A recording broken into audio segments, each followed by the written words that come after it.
আমরা এখন যেমন কথা তুলতেছি, আইনে নাই, কি নাই, আইনে গণভোট নাই, কিন্তু আমি তো গণভোট মেনে নিছি, গণভোট করব।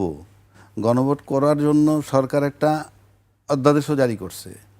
তার ভিতরে বলা আছে গণভোটটা ফাইনালি কার্যকর কিভাবে হবে। না হইলে সেটা ভিন্ন কথা।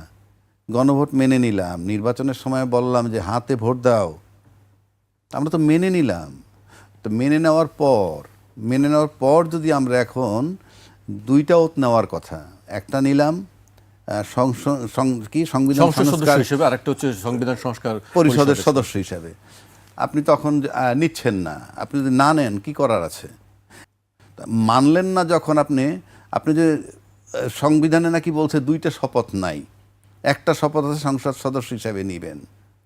তো সেটা তো সেই সংবিধান মোতাবেক আপনার নির্বাচনটা হইতে হবে। সেই সংবিধান মোতাবেক নির্বাচন হইতে গেলে তো প্রধানমন্ত্রীর ক্ষমতায় থেকে 3 মাস মেয়াদ থাকতে নির্বাচন হইতে হবে।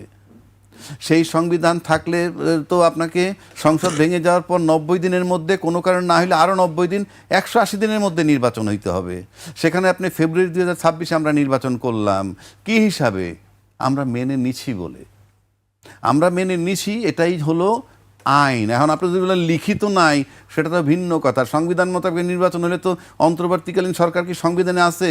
সে দিল নির্বাচন, আমি সেই নির্বাচনে গেলাম, তো সেটা আমার পক্ষে আইলো, আমি নিয়ে নিলাম। আমি গণভোট নিলাম না, গণভোট মানলাম না, কিছু করার নাই। যে বিষয়টি সুজন অ্যাড্রেস করেছে, যে আসলে যে শপথ অনুষ্ঠানে না যাওয়া, সেখান থেকে কি ঐক্যের কোনো বিরোধ বা ফাটলের শপথ মানে আপনি বলছেন মন্ত্রিপরিষদের শপথ যায়নি? না না, শঙ্কা কি হবে না হবে বড় কথা না। বড় কথা হচ্ছে যে আপনি যখন 2/3 মেজরিটি পেয়ে যায় কেউ, তখন যদি সে কিছু কেয়ার না করে, অবজ্ঞা করে, অবহেলা করে, কিছু করার নাই। বিষয়টা ওইখানে। কেননা কতগুলো বিষয় আছে, আপনি যদি বলেন যে আইনে নাই, তো আইনে তো সব থাকবে না। যেমন ভাই বোনের সম্পত্তি কি, ভাই পায় ডাবল, বোন পায় ভাইয়ের অর্ধেক, তাই না? এখন ভাই আর বোন মিলে যদি বলে যে আমরা দুজন সমান সমান নিব, তাতে তো ওই যে মুসলিম লতে তো তা নাই। মুসলিম লতে আছে ভাই ডাবল পাবে, বোন ভাইয়ের অর্ধেক পাবে। কিন্তু ভাই বোন মিলে যদি বলে দেন আমরা দুজনে সমান ভাগ করে নিই, তাহলে আইনে কিছু আসে যায় না। আমরা এখন যেমন কথা তুলতেছি, আইনে নাই, কি নাই, আইনে গণভোট নাই, কিন্তু আমি তো গণভোট মেনে নিছি, গণভোট করব। গণভোট করার জন্য সরকার একটা অধ্যাদেশও জারি করছে। তার ভিতরে বলা আছে গণভোটটা ফাইনালি কার্যকর কিভাবে হবে। না হইলে সেটা ভিন্ন কথা। গণভোট মেনে নিলাম, নির্বাচনের সময় বললাম যে হাতে ভোট দাও, আমরা তো মেনে নিলাম। তো মেনে নেওয়ার পর যদি আমরা এখন দুইটা ওত নেওয়ার কথা, একটা নিলাম সংবিধান সংস্কার হিসেবে, আরেকটা হচ্ছে সংবিধান সংস্কার পরিষদের সদস্য হিসাবে, আপনি তখন নিচ্ছেন না। আপনি যদি না নেন কি করার আছে? এখন আপনি নিচ্ছেন না বইলে আবার মন্ত্রী পরিষদিতে আমরা গেলাম না, মানে যারা গেল না তাদেরই বা কী করার আছে? এখন এটা তো মনে করেন শঙ্কা বলতে কি, আপনার ফ্রম ডে ওয়ান তো একটা মতবিরোধ, একটা অনৈক্য, যেটা চলমান ছিল 8 মাস, তারপরে গেলাম গণভোটে, আবার চলে আসলো, সেই শঙ্কার জায়গা তো রয়েই গেল। এখন শঙ্কা বলতে সবসময় পার্লামেন্টে আইনি লড়াইটাও তো শঙ্কা। এখন এই যে আমি যদি না মানি, এখন আমার 2/3 মেজরিটি আমি মানলাম না, তো কি হবে? মানলেন না যখন আপনি যে সংবিধানে নাকি বলছে দুইটা শপথ নাই, একটা শপথ আছে সংসদ সদস্য হিসাবে নিবেন। তো সেটা তো সেই সংবিধান মোতাবেক আপনার নির্বাচনটা হইতে হবে। সেই সংবিধান মোতাবেক নির্বাচন হইতে গেলে তো প্রধানমন্ত্রীর ক্ষমতায় থেকে 3 মাস মেয়াদ থাকতে নির্বাচন হইতে হবে। সেই সংবিধান থাকলে তো আপনাকে সংসদ ভেঙে যাওয়ার পর 90 দিনের মধ্যে, কোনো কারণ না হলে আরও 90 দিন, 180 দিনের মধ্যে নির্বাচন হইতে হবে। সেখানে আপনি ফেব্রুয়ারি 2026 আমরা নির্বাচন করলাম কি হিসাবে? আমরা মেনে নিছি বলে। আমরা মেনে নিছি, এটাই হলো আইন। এখন আপনি যদি বলেন লিখিত নাই, সেটা তো ভিন্ন কথা। সংবিধান মোতাবেক নির্বাচন হলে তো অন্তর্বর্তীকালীন সরকার কি সংবিধানে আছে?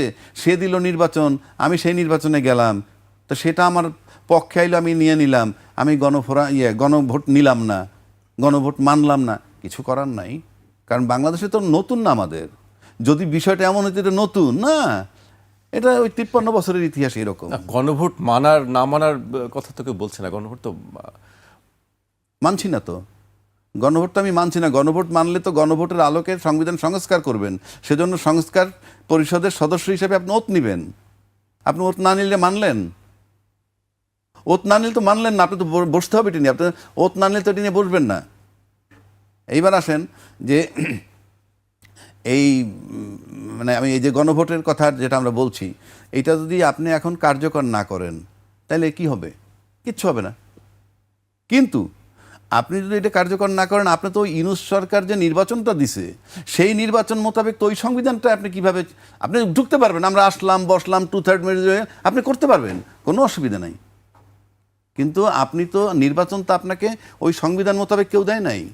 ওই সংবিধানের মেয়াদ থাকার 3 মাসের আগে দেয় নাই, কিংবা মেয়াদ শেষ হওয়ার পরবর্তী 90 দিন বা 180 দিনের মধ্যে হয় নাই ওই সংবিধান মোতাবেক। তাহলে এই নির্বাচনটা হলো কীভাবে? এখন আপনি এমন, আমার কাছে মনে হয় এটা সবাই জানে, বা আমি আইনজীবী হিসাবে বলতেছি, শরীফ ভাই তো বলবে যে উনি আইনে একটা বিধান আছে, যে বললাম আমি যদি মেনে নেই তখন এখান থেকে আমি আর সরে যেতে পারবো না। এটা আইন, আমি আইনের সেকশন বলতেছি না। সাধারণ লোক বলবে, আবার যদি সেকশন বলি তাহলে কিছু কিছু আইনজীবী বলবে, উনি এখানে আরেকজন আইনজীবী থাকলে আইনের বিধানটাই হলো আপনি যদি একটা জিনিস মেনে নেন, যেমন দুই পক্ষে কোর্টে মামলা হচ্ছে, দুই পক্ষ একটা জমাজমি নিয়েই মামলা হচ্ছে, কোর্ট অনেক সময় বলে হ্যাঁ মামলা শেষ করেন, মুমূর্ষ সময় গিয়ে বললাম যে না আমরা দুই পক্ষ আপোষ হয়ে গেছে, কোর্ট একটা সিঙ্গেল স্টেপ নিতে পারবে না। আমরা দুই পক্ষদের ইয়েস আমরা আপোষ হয়ে গেছি, কেমনে হয়েছি সেটা ভিন্ন কথা। তা আমরা আপোষ হয়েছি কিন্তু এই সমস্ত দিক দিয়ে, গণভোট, নির্বাচন, এই সব বিষয় নিয়ে কিন্তু আমরা আপোষে আসছি।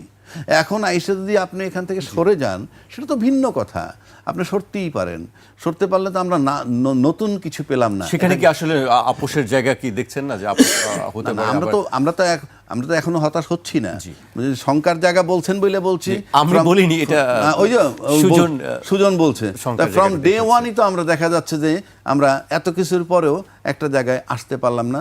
দেখা যাক, আর যদি একান্তই আমরা আসতে না পারি, এড়ায় যাই, দিলাম না, 2/3 মেজরিটি আমরা বসে গেলাম, চললে এটার যদি কোনো কনসিকুয়েন্স হয়, কি কনসিকুয়েন্স হতে পারে সেটা ভবিষ্যতে আমরা দেখব। জি।